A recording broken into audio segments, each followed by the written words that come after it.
comunidad, identidad, estabilidad. No te retrases, consúmelo hoy. Úsalo y elimínalo.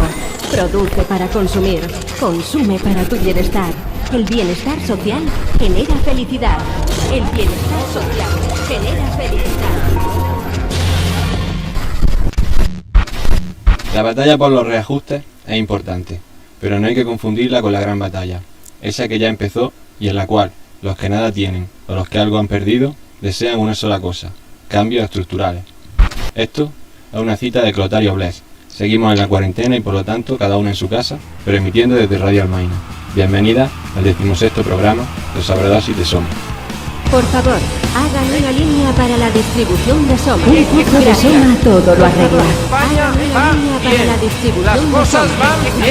¿Por qué no te tomas un poco de Soma? Es el vecino el que elige al alcalde y es el alcalde el que quiere que sean los vecinos del alcalde.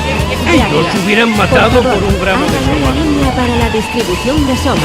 Gracias.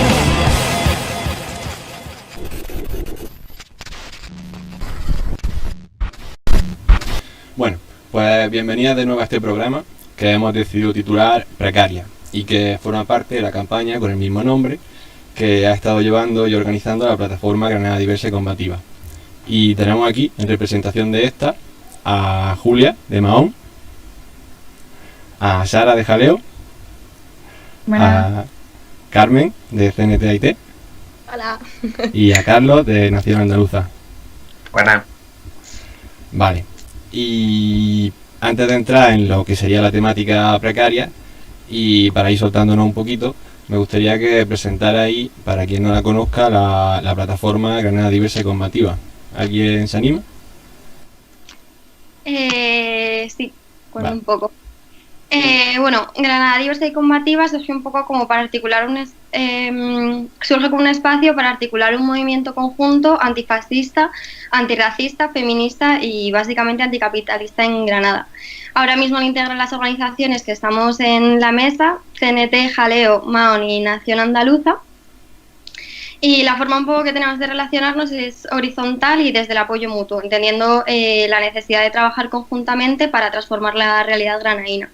Por ello entendemos que los proyectos tienen que surgir desde diferentes necesidades y se trata de dar una respuesta común y local desde la solidaridad. Bueno, y respecto a un poco cómo trabajamos, nos reunimos de manera periódica representantes de cada colectivo y discutimos diferentes propuestas que luego se bajan para su análisis a las diferentes organizaciones. Y también estamos dispuestas a integrar a personas que quieran sumarse a título individual en un futuro inmediato. Si le apetece al compa contar un poco más. Sí, podríamos contar también que ahora mismo Granada Diversa y Combativa está trabajando con la red de solidaridad obrera, por ejemplo, que es una red autogestionada de recogida y reparto de alimentos entre las familias que la conforman y que necesitan estos recursos. Este curso lectivo también hemos estado trabajando de manera coordinada en la organización de una campaña antifascista con motivo del 20 de noviembre y en general durante todo el mes de noviembre, en la que en esta campaña denunciamos la pervivencia del callejero franquista en nuestra ciudad, con la cobertura de las placas de ese callejero por denominaciones de personas reconocidas y popularmente como Ana Orantes, Federico García Lorca, Javier Verdejo, gente mucho más digna. Y además realizamos una manifestación el propio 20 de noviembre bajo el lema "Los restos de Franco no son solo huesos". Porque en esta situación también queríamos terminar este curso con la campaña de precaristas. En el momento actual no queríamos olvidar a aquellas personas que el sistema olvida siempre, ¿no? Las precarias. Y en esta campaña hemos querido difundir 3 documentales que tratan los temas de la vivienda, la precariedad laboral y los cuidados y el trabajo doméstico. Y también hemos querido dar voz a las compañeras que diariamente luchan en estos ámbitos en nuestro territorio. Y este debate que empezamos ahora pues va a ser, digamos, el culmen de esa campaña. Pues no sé si queréis añadir algo o empecé un poco ya con un poco lo que sería un pequeño índice o una carta de intenciones de lo que pretende ser esta charla, pues la campaña se centra básicamente, se ha centrado en 3 documentales de distintas temáticas, pero que giran en torno a situaciones de precariedad. Estos documentales han sido Precaristas, Al otro lado de la barra y Cuidado resbala. En torno a comentar y analizar estos 3 documentales y con la colaboración de algunas invitadas a las que iremos llamando, vamos a intentar hacer una figura más visible de la precariedad que nos rodea o incluso afecta, y así buscar un camino o una forma, si no a erradicar esta situación, como mínimo a construir mecanismos de resistencia. Así que, si nadie quiere matizarme nada,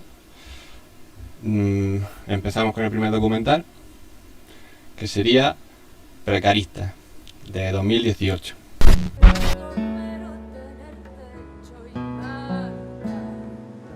Pues mira, yo llegué aquí, evidentemente los servicios sociales no me ayudan, me dieron un no rotundo, no me dejan empadronarme, no tengo derecho a nada.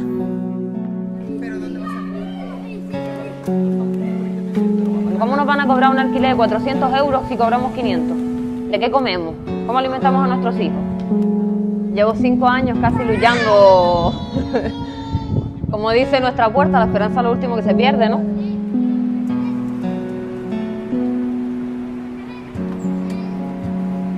La Esperanza es un proyecto que se formó casi hace 5 años por la necesidad de las personas, por necesidades de familias que no tenían dónde estar, familias que se les había acabado el empleo y no podían pagarse un alquiler. Se montó el proyecto y se acogieron a familias con niños. Bueno, pues Precaristas es un documental de 2018, como ya he dicho, que habla un poco sobre la lucha por el acceso a la vivienda que están llevando a cabo las vecinas del Sindicato de Inquilinos de Gran Canaria. Y ya, bueno, pues os cedo un poquito la palabra, que me comentéis, que para empezar, qué impresiones o qué queréis comentar sobre el documental, así de forma más general, por ejemplo, empezando por Sara. Bueno, pues la verdad que el documental refleja muy bien una realidad que también podemos ver, bueno, en Andalucía y en Granada, ¿no?, en nuestra ciudad. Pues, bueno, es la provincia andaluza que tiene más desahucios por impago de alquiler. Y claro, esto es porque los precios están subiendo de una manera pues desorbitada en estos últimos años, y por eso todos estos modelos de ciudad capitalista lo que hace es que toda esta población sin recursos no tenga acceso a algo básico como es la vivienda, ¿no? Y bueno, incluso también lo mencionaba el documental, que se ven desplazados toda esta gente, ¿no? Se ve desplazada del centro, y por ejemplo el Zaidín, forman allí se tienen que desplazar estos barrios de la periferia como el Zaidín, y eso, que los barrios del centro como el Albaicín, pues el Centro Sagrario, el Realejo, están nada más que destinados a un turismo de masa y han dejado fuera a toda esta gente, y pues todo esto también contribuye a la exclusión social y a la marginación, ¿no? ¿Alguien más quiere añadir? Carmen, por ejemplo, que todavía no te he escuchado.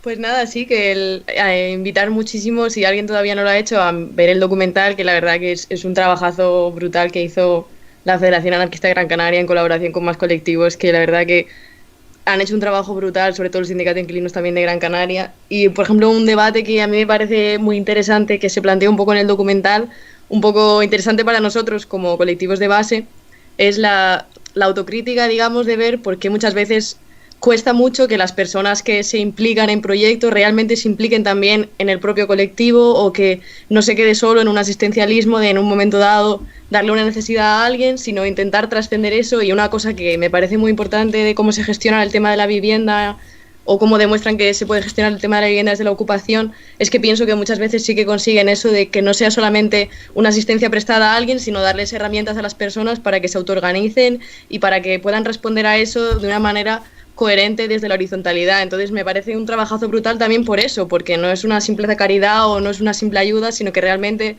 están demostrando maneras de formar horizontal y maneras de trabajar asamblearias y enseñándoselas o no enseñándoselas, pero consiguiendo funcionar así con mucha gente que en otro caso nunca hubiera descubierto que esto es una forma posible de organización debido a lo invisibilizado que tenemos esto en nuestra sociedad. Entonces, que es como una parte muy positiva del documental con la que me quedo y que quería como reforzar.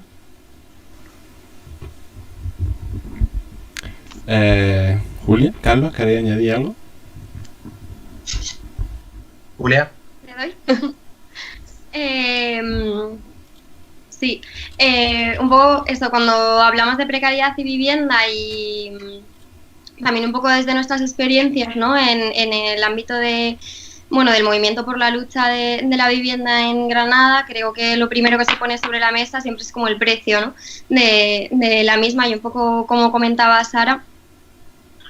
En los últimos 5 años el precio de la vivienda en España ha incrementado casi un 50% y de hecho somos uno de los países como que tiene una relación más injusta entre el precio de la vivienda y la cantidad de salario de la familia que tiene que ir destinada a la misma, ¿no? A veces casi más de un 40%.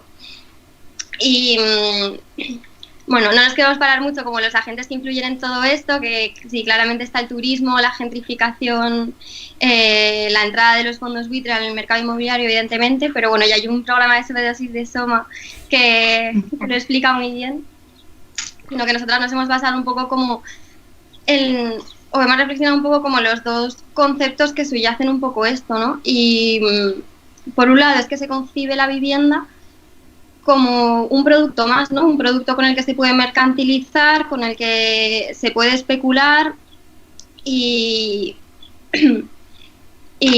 por otro lado el hecho, como dicen en el documental, que el derecho a la propiedad privada queda, o ese supuesto derecho a la propiedad privada queda muy por encima del derecho a la vivienda, ¿no? Y de hecho en España se producen más de 13.000 desahucios al año y prima el derecho de un propietario, un fondo o un banco a tener una vivienda vacía por encima del derecho a una familia a habitarlo, ¿no? Y también, como comentaba Sara, ¿qué dibujo de la ciudad deja eso al final, ¿no? Cómo el centro de la ciudad se queda vacío, estas precarias somos desplazadas hacia las periferias, ¿no? Y cómo se estratifica la ciudad en función de ese poder adquisitivo. Y esta situación ya no solo afecta al hecho de si podemos o no adquirir una vivienda, ya sea por pago o ocupando, sino también ese dibujo de la ciudad nos afecta de diferentes maneras, ¿no? Pues, por ejemplo, en el caso de personas racializadas, vemos como en Granada las personas racializadas son siempre las primeras en tener que desplazarse, ¿no? Y en Granada la población gitana, que ha habitado siempre el Albaicín, es desplazada hacia las cuevas, y cuando las cuevas se quieren mercantilizar son desplazadas hacia la zona norte, donde estamos viendo ahora que además, incluido a los cortes de luz o a la getificación, hace que sean espacios o casas que realmente no son habitables, ¿no? Y en el plano de los cuidados, por ejemplo, también rescatando un poco como temas que abordaremos más adelante, pero eso también tiene un impacto, ¿no? Al final acaba nuestra jornada laboral, empieza la jornada de trabajos y desde la periferia vemos que tenemos que ir corriendo al trabajo, a dejar las peques al cole, a llevar comida a casa de nuestros padres, ¿no? Como al final, pues un poco todas esas luchas, como todas esas situaciones se entrelazan y hace que esa precariedad se acentúe también a través de la vivienda. Pues bueno, yo un poco así para empezar, aparte de lo que han dicho las compañeras, me parecía muy interesante un personaje que aparece por ahí en el documental, no lo había visto, me parece muy interesante. Y hay un personaje que aparece del que se habla, que es el Conde de la Vega Grande, me parece que se llama, que es la denominación. Claro, y entonces inmediatamente me llama mucho la atención porque aparece un sujeto social que aquí conocemos mucho, que es la nobleza. Y claro, esto me lleva a pensar un poco en la forma tan paralela, en el modo de apropiación de las clases dominantes del territorio que asistió tanto en Andalucía como en Canarias, que han hecho primero una disposición de las clases populares que en ese territorio ya habitaban por derecho de conquista los han convertido en desposeídos. Posteriormente se van a dedicar fundamentalmente a la agricultura y cuando llega el siglo XX empiezan a pensar en cuestiones fundamentalmente en la explotación inmobiliaria. Entonces, en todo este modelo hay algo que está en común, que son clases poseedoras, son gente que tiene digamos, tierra, que tiene lo que necesitamos los demás para vivir, pero que no vive de producir, sino que vive justamente de disfrutar de ese derecho de propiedad, que es un derecho de propiedad justo por una conquista militar, ¿no? Y entonces, en ese sentido, me ha llamado mucho la atención, porque justamente que apareciera en Canarias el conde de la Vega Grande, cuando aquí tenemos un repertorio de nobleza tan amplio y tan deleznable, ¿no? Pues me trae algunas reflexiones. Y un poco unas cifras que habíamos sacado de aquí de Andalucía y que vienen un poco a respaldar esto que digo, ¿no? En el 1750, ni más ni menos, el 60% de la superficie agraria andaluza estaba en manos de la nobleza. Y a finales del siglo XVIII, según los distintos censos, entre el 75-80% de la población de Andalucía eran jornaleros, de los 4 reinos en los que dividen los conquistadores de Andalucía cuando la conquistan, ¿no?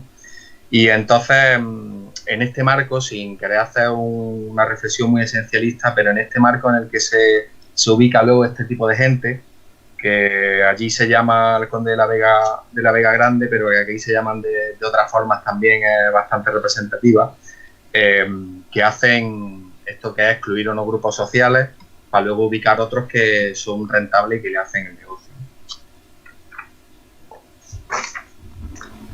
Vale, pues vamos a ir dándole paso a la primera invitada, y en este caso es José, del Sindicato de Inquilinas de Gran Canaria. José, ¿me escuchas? Sí. Hola, ¿qué tal? Hola, buenas, ¿qué tal? Buenas, muy bien, ¿y ustedes? Nada, pues aquí estamos.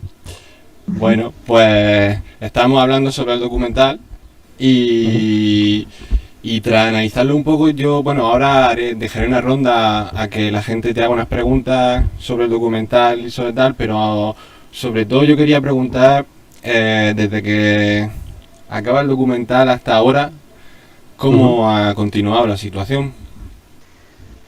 Bueno, el documental se filma en 2017, que es justo cuando se funda el Sindicato de Inquilinas, y después de un pequeño parón que tuvimos, pues volvimos a la actividad con el intento de desalojo por parte de la Sareb de la comunidad La Ilusión, que aparece en el documental. Desde entonces la verdad es que la actividad ha sido frenética. El año pasado estaba antes hablando con los compañeras para ver los datos, y el año pasado creo que teníamos, a ver cuánto era, 527 desahucios parados en 2019. Y en este año, enero y febrero, pues teníamos 104, es decir, ha sido una actividad realmente frenética. Entonces ahora mismo estamos aprovechando toda esa organización que se gestó desde el inicio del sindicato y que ya venía con la FAC, y nada, eso nos ha servido pues para dar una respuesta más o menos contundente, en este caso a la situación y preparar la huelga, que la verdad es que estamos teniendo un trabajo intenso con las compañeras de las 2 abogadas que tenemos, que están haciendo un curro espectacular.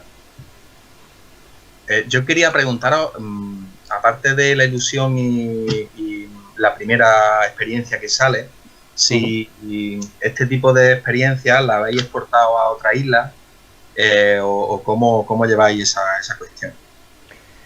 En cuestiones de realojo, la verdad es que no hemos salido de Gran Canaria, porque la verdad es que no tenemos más medios. Sí que ha habido como pequeños intentos de crearse sindicatos de inquilinas en otras islas, pero que lamentablemente no han fructificado.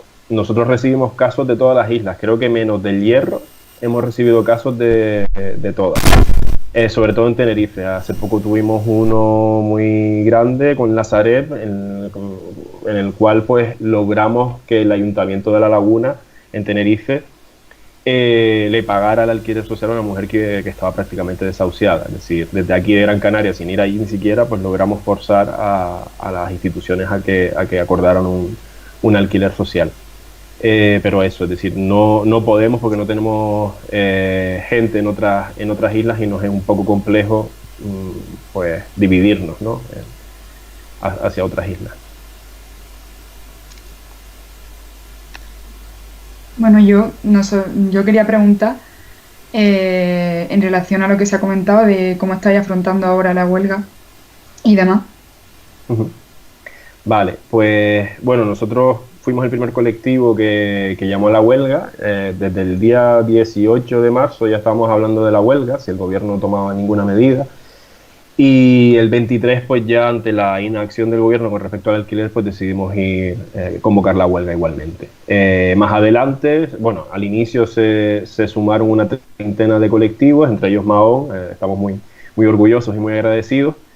Y luego forzamos a otros colectivos también a que se sumaran a la huelga, ¿no? Desde que empezó hemos estado haciendo un trabajo bastante intenso, sobre todo con la comisión jurídica, con las abogadas que han preparado un pedazo de documento de más de 50 páginas que creo que vamos a publicar dentro de poco, porque llevamos quedándonos hasta las 3 de la mañana y sobre todo atendiendo llamadas. Es decir, la semana pasada, es que yo llevo uno de los teléfonos, tenemos el teléfono de la FAC y el teléfono del sindicato.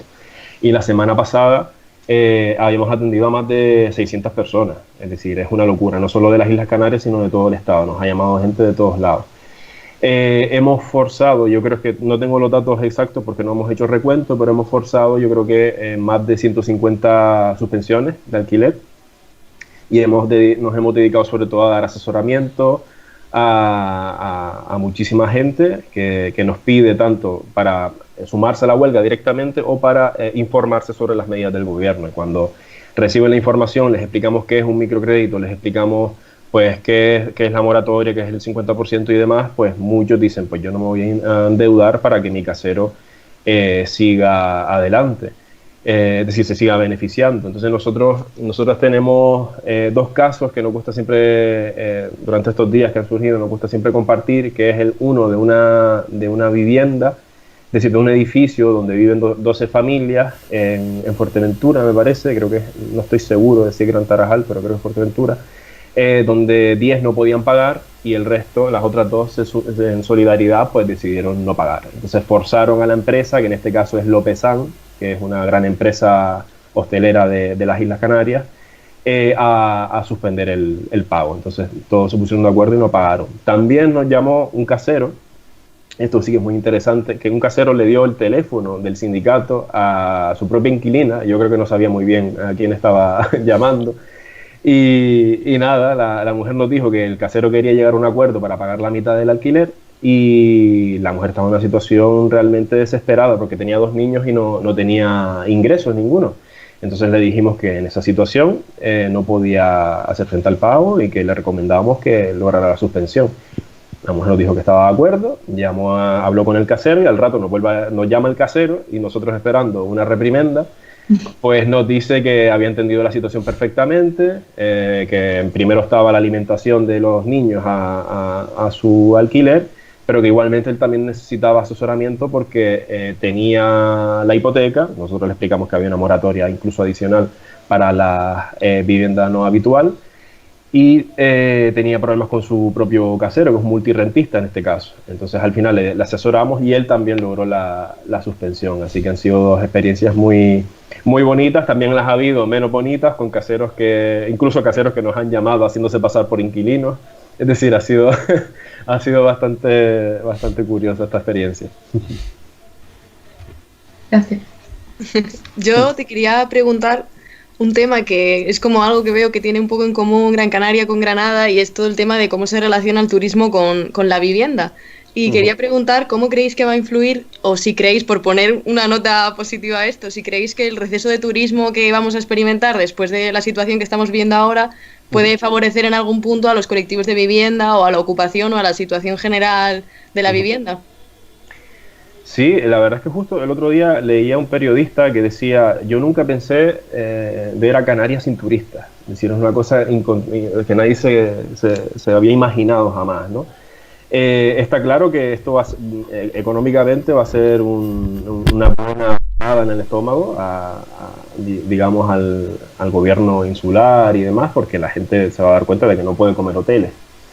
Entonces, en este caso, nosotros creemos que, bueno, es decir, en Madrid, por ejemplo, y en Las Palmas, muchas viviendas que estaban en alquiler vacacional, de pronto han sido puestas de nuevo al alquiler normal. Entonces yo creo que esto sí que puede tener un efecto. El caso es cómo lo vehiculemos, cómo lo hagamos para presionar, porque está claro que si la situación voy a poner unas comillas gigantescas, se normaliza y vuelve a venir el turismo, es decir, los 15 millones, 17 millones de turistas que estaban viniendo a Canarias cada año, pues está claro que habremos perdido una oportunidad. Pero desde luego que tenemos que ejercer presión, y yo creo que la huelga, aparte de todo el trabajo que estaba haciendo el sindicato antes, del programa de vivienda que presentamos, es una buena herramienta para, digamos, vehicular todas estas reivindicaciones. ¿Julia quiere añadir, preguntar algo más o...? No, era un poco, sí, la inquietud principal era el tema de la huelga, pero nada, ya lo explica el compañero. Vale, pues eso era un poco, José, que genial. Muchas gracias, la verdad, por conectar con nosotros y explicarnos las cosas tan bien. Muchas gracias a ustedes, de verdad, por contactarnos a nosotras y por el apoyo, por darnos este espacio por ver el documental también, que jolín, que bien, de verdad, muchísimas gracias, un orgullo para nosotras que se hagan eco de esto y que nos den la oportunidad de hablar. Nada, a vosotras de verdad. Vale, pues nada, les dejo, un abrazo. Venga. Gracias, un abrazo. Hasta luego. Hasta luego. Hasta luego.